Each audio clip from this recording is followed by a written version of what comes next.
আচ্ছা, তোমরা লুচি বলতে কি বোঝো?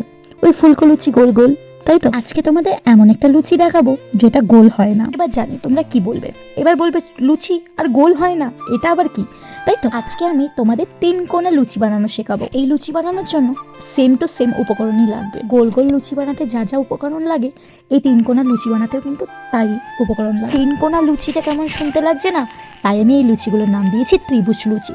আগাগোড়াই তোমরা কোথাও দেখোনি, ফার্স্ট টাইম আমরা ট্রাই করছি। ইউটিউব, ফেসবুক এবং ইনস্টা সব খুললেই নতুন নতুন জিনিস আবিষ্কার করা হচ্ছে। আজকে আমরাও এই জিনিসটা ট্রাই করলাম, আশা করি খুব ভালো লাগবে তোমাদেরও। তো চলো এটা কি করে বানায়। তো এখান থেকে দেখো আমার মা কিন্তু একটা রুটির মতো করে একটা গোল করে নিয়েছে। আচ্ছা, লুচি বেলতে গেলে তো তেল লাগে ফার্স্টে বেলার টাইমে, এখানে কোনো রকম তেল ইউজ করা হয়নি। এই যে একটা রুটির মতো করে নিল, একটা রুটিকে 4 ভাগে ভাগ করে নিল, তারপর এটাই কড়াই তেলে ভেজে নেবে সুন্দর করে। জন্য বেশি সময়ও লাগবে না, প্লাস তেলও বেশি প্রয়োজন হবে না। যাদের বাচ্চা স্কুলে যায় তারা তো সময় পায় না টিফিন বানানোর, তখন এই টিফিনটা করে তোমরা দিতে পারো, সময়টাও বেশি। এখান থেকে দেখো তেল গরম হয়ে গেছে, আর এটাকে দেখো আমি এই যে ত্রিভুজ লুচি কিন্তু বানানো স্টার্ট হচ্ছে। আর আজকে কিন্তু এই জিনিসটা আমি করছি কারণ আমার এটা ভাজতে খুব ভালো লাগছে, আর দেখতেও কি সুন্দর লাগছে, তাই না? নতুন জিনিস ট্রাই করতে বেশ ভালোই লাগে। এই জিনিসটা করলাম, আগামীকাল আরও জিনিস ট্রাই করবো, সেগুলো তোমাদের সাথে শেয়ারও করবো। তোমাদের যদি এই ত্রিভুজ লুচিগুলো ভালো লেগে থাকে তোমরাও বাড়িতে ট্রাই করো এবং আমাকে একবার কমেন্ট বক্সে জানিয়ে যেও যে এই ত্রিভুজ লুচিগুলো তোমাদের খেতে কেমন লাগে। বন্ধুরা, তাড়াতাড়ি আমিও খেতে বসে পড়ি কারণ আজকে বাড়িতে চিকেন হয়েছে, আর চিকেন আর লুচি খেতে বেশ